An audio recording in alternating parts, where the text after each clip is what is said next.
ఒక్క క్షణం నీ పనులు, నీ ఆలోచనలు, నీ చేతిలో ఉన్న ఆ ఫోన్ స్క్రోలింగ్ అన్నీ ఆపేసి నా మాట వినుబిడ్డా. ఈరోజు నువ్వు ఈ వీడియోని దేనికోసం క్లిక్ చేశావో నాకు తెలుసు. నీ మనసులో ఒక భయంకరమైన పోరాటం జరుగుతోంది, అవునా? రోజూ ఉదయాన్నే లేచి, స్నానం చేసి, దేవుడి గదిలో దీపం పెడుతున్నావు, పూజలు చేస్తున్నావు, ఉపవాసాలుంటున్నావు, గుళ్ళకి వెళ్తున్నావు. అయినా సరే నీ ఇంట్లో ప్రశాంతత లేదు. ఎక్కడో ఒక మూల ఆర్థిక బాధలు, ఇంట్లో వాళ్ల మధ్య అర్థంలేని గొడవలు, పిల్లల భవిష్యత్తు గురించి భయం, రాత్రిపూట నిద్రపట్టని ఆలోచనలు. అప్పుడప్పుడు నీకు అనిపిస్తుంది, నేనింత భక్తిగా ఉంటున్నాను కదా, ఎవరికీ ఎలాంటి ద్రోహం చెయ్యలేదు కదా, మరి నా ఇంట్లో దేవుడెందుకు లేడు, నా మొర ఎందుకు వినడం లేదు అని. ఈరోజు నేను నీకు ఒక చేదు నిజం చెప్పబోతున్నాను. పురాణాల సాక్షిగా, వేదాల సాక్షిగా, గుడిలో దేవుడి పాదాల చెంత కూర్చుని చెబుతున్నాను. దేవుడు గుడిలో రాతి విగ్రహంలో లేడు నాయనా, నువ్వు వెలిగించే అగరబత్తీల పొగలో లేడు. దేవుడు ఉండేది ఒక మనిషి ఇంట్లో. కాని ఎలాంటివారి ఇంట్లో పరమాత్మ కొలువై ఉంటాడో, ఏ ఇల్లు సాక్షాత్తు వైకుంఠంగా మారుతుందో గరుడ పురాణంలో, శ్రీమద్భాగవతంలో చాలా స్పష్టంగా చెప్పబడింది. ఆ రహస్యం ఈరోజు నేను నీకు విప్పబోతున్నాను. ఈ వీడియో పూర్తయ్యేసరికి నీ ఇంట్లో దేవుడు ఎందుకు లేడో, లేదా దేవుడు నీ ఇంట్లోకి రావాలంటే నువ్వు ఈ క్షణం నుండి ఏం మార్చుకోవాలో నీకు 100% అర్థమవుతుంది. ఇది ఒక మానసిక, ఆధ్యాత్మిక శస్త్రచికిత్స. కాని ఇది యూట్యూబ్ వీడియో కాదు. ఇది నా ఆశ్రమం, ఇదొక గురుకులం. ప్రాచీన కాలంలో ఒక శిష్యుడు గురువు నుండి జ్ఞానం పొందాలంటే ఖాళీ చేతులతో వెళ్లేవాడు కాదు, తన గురుదక్షిణ సమర్పించి ఆశీర్వాదం తీసుకునేవాడు. ఈరోజు నేను నీకు చెప్పబోయే ఈ బ్రహ్మ రహస్యానికి నువ్వు నాకివ్వాల్సిన గురుదక్షిణ ఒక్కటే. కింద ఉన్న సబ్స్క్రైబ్ బటన్ను ఇప్పుడే నొక్కండి. అది ఒక బటన్ కాదు, నువ్వు గుడిలోకి అడుగుపెడుతూ మోగించే గంట అనుకో. ఈ వీడియోని ఖచ్చితంగా లైక్ చెయ్, తద్వారా నీలోని సకారాత్మక శక్తి విశ్వానికి చేరుతుంది. మరియు కమెంట్స్లో వెంటనే ఓం నమో నారాయణాయ లేదా ఓం నమఃశివాయ అని రాయి. నువ్వు అలా రాసిన క్షణాన నీ ఆత్మకు మరియు పరమాత్మకు మధ్య ఉన్న కర్మబంధం ఈరోజు కొత్తగా మొదలవుతుంది. ఈ జ్ఞానాన్ని నీకు తెలిసిన ఒకే ఒక్కరికి షేర్ చేయి. బహుశా వాళ్లు కూడా లోపల ఏడుస్తూ ఈ సమాధానం కోసమే ఎదురుచూస్తున్నారేమో. చేశావా? నా ఆశీస్సులు నీకు ఎప్పటికీ ఉంటాయి. ఇప్పుడు కళ్ళు మూసుకో, నీ శ్వాసను గమనించు. ఈ వృద్ధుడి మాటలను నీ హృదయం లోపలికి వెళ్లనివ్వు. మనం దేవుడిని ఆహ్వానించడానికి ఇల్లు మొత్తం తుడుస్తాం, శుభ్రం చేస్తాం, పసుపు కుంకుమలు పెడతాం. కాని నీ ఇంట్లో పలికే మాటల గురించి ఎప్పుడైనా ఆలోచించావా? బ్రహ్మ వైవర్త పురాణం ఏమని చెబుతోందో తెలుసా? ఏ ఇంట్లో అయితే ఉదయం లేవగానే భార్యాభర్తలు ఒకరినొకరు కఠినమైన మాటలతో దూషించుకుంటారో, ఏ ఇంట్లో అయితే అహంకారంతో పిల్లలమీద లేదా పనివాళ్లమీద అరుస్తూ రోజు మొదలవుతుందో, ఆ ఇంట్లోంచి లక్ష్మీదేవి మరియు నారాయణుడు ఆ క్షణమే కన్నీరు పెట్టుకుని బయటకు వెళ్ళిపోతారు. నువ్వు ఎంత ఖరీదైన దీపం వెలిగిస్తే మాత్రమేంటి బిడ్డా? నీ నాలుక మీద సరస్వతి కొలువైయుంది. నీ భార్యను నువ్వు చులకన చేసి మాట్లాడినప్పుడు, లేదా నీ భర్తను నువ్వు అవమానించినప్పుడు, నీ ఇంట్లో ఉన్న వృద్ధులను విసుక్కున్నప్పుడు, నీ నోటి నుండి వచ్చే ప్రతి పదం ఒక బాణంలాగా మారి ఆ ఇంట్లో ఉన్న దైవిక శక్తిని నాశనం చేస్తుంది. దుర్వాస మహాముని కథ నీకు తెలుసా? ఆయన గొప్ప తపస్సు చేసినవాడు, శివుని అంశ. కాని ఆయనకి కోపం ఎక్కువ. ఆయన ఎప్పుడు పడితే అప్పుడు అందర్నీ శపిస్తూ, కఠినంగా మాట్లాడుతూ ఉండేవాడు. అందుకే ఆయనకి దైవలోకంలో గౌరవం దక్కిందే కాని ఎవరూ ఆయనను ప్రేమించలేదు. నీ ఇంట్లో కూడా నువ్వు కోపంతో అరుస్తున్నప్పుడు ఆ శబ్దం గోడలకు తగిలి ఆ ఇల్లంతా ఒక నెగటివ్ ఎనర్జీ లాగా మారుతుంది. గుర్తుపెట్టుకో, దేవుడు ఖచ్చితంగా ఉండే ఇల్లు ఏది అంటే, ఏ ఇంట్లో అయితే మనుషులు ఒకరినొకరు క్షమించుకుంటూ, ఒకరినొకరు గౌరవించుకుంటూ, ఎంత కష్టం వచ్చినా సరే కోపాన్ని దిగమింగి ప్రేమగా మాట్లాడుకుంటారో, ఆ ఇంట్లో సాక్షాత్తు శ్రీ మహాలక్ష్మి తిష్టవేసుకుని కూర్చుంటుంది. వాళ్ల ఇంట్లో పూజలు చేయకపోయినా సరే వారి మాటలే మంత్రాలుగా మారి దేవుణ్ణి కట్టిపడేస్తాయి. ఇక రెండవ రహస్యం విను. నీ ఇంటికి గుండెకాయలాంటిది నీ వంటగది. మహాభారతంలో ఒక అద్భుతమైన ఘట్టముంది. మహాసంగ్రామానికి ముందు శ్రీకృష్ణ పరమాత్మ శాంతిదూతగా హస్తినాపురానికి వస్తాడు. అప్పుడు దుర్యోధనుడు కృష్ణుడి కోసం విందు ఏర్పాటు చేస్తాడు. 56 రకాల భక్ష్య భోజ్యాలు, బంగారు పళ్ళెం, ఎన్నో రకాల మధుర పదార్థాలు. కాని కృష్ణుడు ఆ రాజభవనంలో ఒక్క ముద్దకూడా తినకుండా నేరుగా విదురుడి చిన్న గుడిసెకు వెళ్తాడు. విదురుడు పేదవాడు, కృష్ణుడు తన ఇంటికి వచ్చాడన్న ఆనందంతో విదురుడి భార్య సులభ ఆతృతలో అరటిపండు వలిచి పండును కిందపడేసి తొక్కను కృష్ణుడికిస్తుంది. ఆ జగన్నాథుడు ఆ తొక్కను ఎంతో సంతోషంగా తింటాడు. ఎందుకు? దేవుడికి ఆకలి లేదా? కాదిబిడ్డా, దేవుడు చూసేది నువ్వు పెట్టే పంచభక్ష్య పరమాన్నాలు కాదు.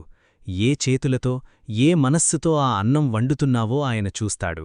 ఈ రోజుల్లో నీ ఇంట్లో వంట ఎలా జరుగుతోంది?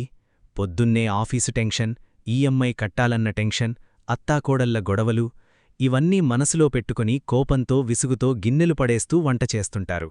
ఆ వంటలో ఏముంటుంది? కేవలం క్యాలరీలుంటాయేమో కాని ప్రాణముండదు. కోపంతో వండిన అన్నం విషంతో సమానం. ఆ అన్నం తిన్న కుటుంబ సభ్యులకు రోగాలు వస్తాయి, ఇంట్లో దరిద్రం తాండవిస్తుంది. కాని ఏ ఇంట్లో అయితే ఇల్లాలు వంట చేసేటప్పుడు మనసులో దేవుణ్ణి స్మరించుకుంటూ నా కుటుంబం ఆరోగ్యంగా ఉండాలి, నా పిల్లలు బాగుండాలి అని ప్రేమగా వండుతుందో ఆ అన్నం అమృతమవుతుంది. ఆ ఇంట్లో సాక్షాత్తు అన్నపూర్ణాదేవి కొలువై ఉంటుంది. గుర్తుపెట్టుకో, భోజనం చేసేటప్పుడు ఎవరైతే అన్నాన్ని నిందించకుండా, వండినవారిని విమర్శించకుండా పరమ పవిత్రంగా ఆరగిస్తారో అలాంటి వారి ఇంట్లో భగవంతుడు అదృశ్యరూపంలో వచ్చి భోజనం చేస్తాడు. నిన్ను నువ్వు ఒక ప్రశ్న వేసుకో. నువ్వు దేవుణ్ణి ఎందుకు దండం పెట్టుకుంటున్నావు? స్వామీ, నాకు ప్రమోషన్ రావాలి, నా అప్పు తీరిపోవాలి, నా పిల్లలు పాసవ్వాలి, నాకు ఇల్లు కట్టుకునే భాగ్యమివ్వు. అవునా? మనం రోజూ దేవుడి ముందు నిలబడి అడుక్కునే బిచ్చగాళ్లం మాత్రమే. కాని ఏ ఇల్లు దేవుడికి ఇష్టమైన నివాసంగా మారుతుందో తెలుసా? ఏ ఇంట్లో మనుషులు ఒకరి కన్నీరు తుడవడానికి సిద్ధంగా ఉంటారో ఆ ఇల్లు అది. శ్రీమద్ భాగవతంలో రంతిదేవుడు అనే రాజు కథ ఉంది. ఆయన తన రాజ్యాన్ని, సంపదను మొత్తం దానం చేసి తన కుటుంబంతో సహా అడవుల్లో 48 రోజులు పస్తులుంటారు. 49వ రోజు ఆయనకి కొద్దిగా అన్నం నీళ్లు దొరుకుతాయి. తినడానికి చెయ్యి చాపుతుండగా ఒక ముసలి బ్రాహ్మణుడు వచ్చి ఆకలి అంటాడు. సగమిస్తాడు. ఒక శూద్రుడు వస్తాడు, ఇంకో సగమిస్తాడు.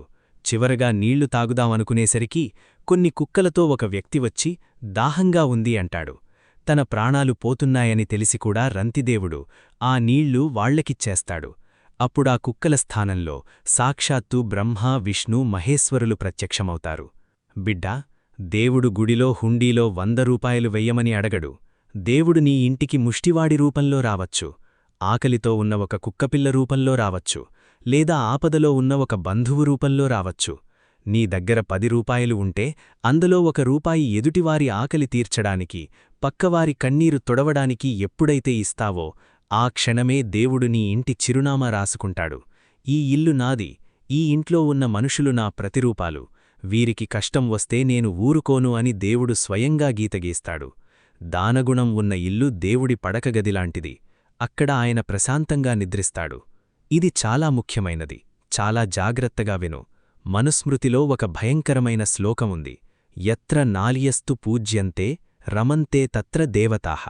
ఎక్కడైతే స్త్రీలు గౌరవించబడతారో అక్కడ దేవతలు విహరిస్తారు. కాని దీని వెనక ఉన్న అసలు సైకాలజీ ఏంటో నీకు ఎవరూ చెప్పలేదు. నేను చెబుతాను విను. ఒక ఇంట్లో భార్య, కూతురు లేదా తల్లి ఎప్పుడైతే వాళ్లు తమ మనసులో కుమిలిపోతూ ఎవరికీ చెప్పుకోలేక చీకట్లో కన్నీరు కారుస్తారో ఆ కన్నీటి చుక్క కిందపడిన మరుక్షణం ఆ ఇంట్లో ఉన్న లక్ష్మీకళ మొత్తం కాలి బూడిదైపోతుంది. ఒక పురుషుడు తన బలాన్ని, సంపాదనను చూసుకొని అహంకారంతో భార్యను అవమానించినప్పుడు ఆమె బయటపడకపోవచ్చు, కాని ఆమె ఆత్మ రోధిస్తుంది. ఆ రోదన నేరుగా వైకుంఠానికి చేరుతుంది.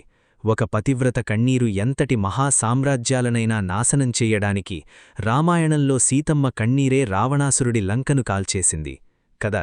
మహాభారతంలో ద్రౌపది కన్నీరు కురువంశాన్ని నాశనం చేసింది కదా. కాబట్టి గుర్తుపెట్టుకో, ఏ ఇంట్లో అయితే స్త్రీ నవ్వుతూ ఉంటుందో, ఏ ఇంట్లో అయితే స్త్రీని ఒక యంత్రంలా కాకుండా ఒక మనిషిగా, ఇంటి మహాలక్ష్మిగా గౌరవిస్తారో ఆ ఇంట్లోకి దేవుడు ఏ రూపంలోనైనా నడుచుకుంటూ వస్తాడు. ఆ ఇంట్లో ఎన్నటికీ దారిద్ర్యం, అనారోగ్యం దరిచేరవు. ఇక చివరిది అత్యంత రహస్యమైనది. అందరూ దేవుణ్ణి సుఖాల్లో ఉన్నప్పుడు పూజిస్తారు. కాని కష్టం రాగానే నాకే ఎందుకిలా జరుగుతోంది, దేవుడు లేడు అని నిందిస్తారు. నీ జీవితంలో కష్టాలు రావడమంటే దేవుడు నిన్ను వదిలేశాడని కాదు బిడ్డా, ఆయన నిన్ను సానపడుతున్నాడు, పాలిషింగ్ చేస్తున్నాడు అని అర్థం. ప్రహ్లాదుణ్ణి తీసుకో. సొంత తండ్రే విషం పెట్టాడు, కొండమీదునుంచి తోసేశాడు, మంటల్లో కాల్చాడు. ప్రహ్లాదుడు ఒక్కసారైనా ఏడ్చాడా? స్వామీ నన్ను రక్షించు అని భయపడ్డాడా? లేదు, ఎందుకంటే అతనికి తెలుసు, నా తండ్రి నాకు శత్రువు కాదు, నా కర్మ నాకు ఈ శిక్ష వేస్తోంది, కాని నా నారాయణుడు నా వెన్నే ఉన్నాడు అని. ఆ అచంచలమైన నమ్మకం చూసి రాతి స్తంభాన్ని చీల్చుకుని వచ్చాడు ఉగ్రనరసింహుడు. నీ ఇంట్లో కూడా అలాంటి నమ్మకం ఉండాలి. నాకు ఉద్యోగం పోయినా, వ్యాపారంలో నష్టం వచ్చినా, బంధువులు మోసం చేసినా అది నా కర్మ, కాని నా భగవంతుడు నన్ను ఎప్పటికీ చెయ్యి వదలడు. ఈ కష్టం వెనక ఏదో ఒక మంచి ఉండి ఉంటుంది అని ఎవరైతే చిరునవ్వుతో బాధలను ఎదుర్కొంటారో అలాంటివారి ఇంట్లో ఆ అదృశ్యశక్తి ఒక కవచంలాగా నిలబడుతుంది. వాళ్లకి ఏ ఆపద వచ్చినా దేవుడు మనుష్యుల రూపంలోనో ఊహించని మార్గంలోనో వచ్చి రక్షిస్తాడు. బిడ్డా, నా మాటలు ఇక్కడితో ఆగిపోవచ్చు, కాని నీ ప్రయాణం ఇప్పుడే మొదలైంది. నేను చెప్పిన ఈ 5 లక్షణాలను నీ ఇంట్లో ఆచరించి చూడు. నీ వాక్కును శుద్ధి చేసుకో, వంటను ప్రేమ చెయ్యి, నీకున్నగానిలో ఎదుటివారికి సహాయం చెయ్యి, ఇంట్లో ఆడవారిని గౌరవించు, కష్టమొస్తే దేవుడిని నమ్ము. కేవలం 41 రోజులు, ఒక మండలం ఈ నియమాలను పాటించు. నేను రాసిస్తాను, నీ ఇంట్లో ఉన్న గొడవలు మాయమైపోతాయి. అప్పున బాధల నుండి బయటపడే మార్గాలు వాటంతటా అవే తెరుచుకుంటాయి. నీ ఇల్లు ఒక ప్రశాంతమైన గుడిలాగా మారిపోతుంది. దేవుడు నీ ఇంటికి రావడం కాదు, నీ ఇంట్లోనే శాశ్వతంగా ఉండిపోతాడు. ఈ వీడియో ఇక్కడిదాకా చూశావు అంటే నీ ఆత్మ ఈ జ్ఞానం కోసం ఎంతో కాలంగా ఆకలితో ఉంది అని అర్థం. ఇది కేవలం ఒక వీడియో కాదు, పరమాత్మ నీకు పంపిన ఒక సంకేతం, మెసేజ్. కాని నేను ముందే చెప్పాను, జ్ఞానాన్ని ఉచితంగా తీసుకోకూడదు. ఈ బ్రహ్మరహస్యాన్ని తెలుసుకున్నందుకు నువ్వు ఈ గురుకులానికి దక్షిణ చెల్లించి తీరాలి. అది నీ కర్మ బాధ్యత. వెంటనే సబ్స్క్రైబ్ బటన్ని నొక్కి ఈ ఆధ్యాత్మిక కుటుంబంలో సభ్యునివవ్వు. ఇది నువ్వు దేవుడి పట్ల చూపిస్తున్న ఒక నిబద్ధత. ఈ వీడియోని లైక్ చేయడం ద్వారా నీలోని సాకారాత్మక శక్తిని నాకు బహుమతిగా ఇవ్వు. మరియు కమెంట్స్లో ఖచ్చితంగా ఓం నమో నారాయణాయ లేదా జై శ్రీరామని రాసి నీ మనసులో ఉన్న ఒక బాధను దేవుడికి వదిలేయి. ఆ కమెంట్ రాస్తున్నప్పుడు నీ కష్టాలన్నీ ఆ అక్షరాల ద్వారా దేవుడి పాదాలను చేరుతాయి. ఇది నా మాట. నీ చుట్టుపక్కల ఎవరైనా బంధువులు, స్నేహితులు ఇలాంటి మనశ్శాంతి కరువై బాధపడుతుంటే ఒక్క క్షణం ఆలోచించకుండా ఈ వీడియోని వాళ్లకి షేర్ చెయ్యి. ఆ ఒక్క షేర్ వారి జీవితాన్ని మార్చేస్తే ఆ పుణ్యమంతా నీకే దక్కుతుంది. నువ్వు ఎప్పుడూ ఒంటరివి కాదు నాయనా. విశ్వం నిన్ను ఎప్పుడూ గమనిస్తూనే ఉంటుంది. పరమాత్మ నీ గుండెల్లోనే ఉన్నాడు. సమస్తలోకాః సుఖినో భవంతు. సర్వే జనాః సుఖినో భవంతు. స్వస్తి.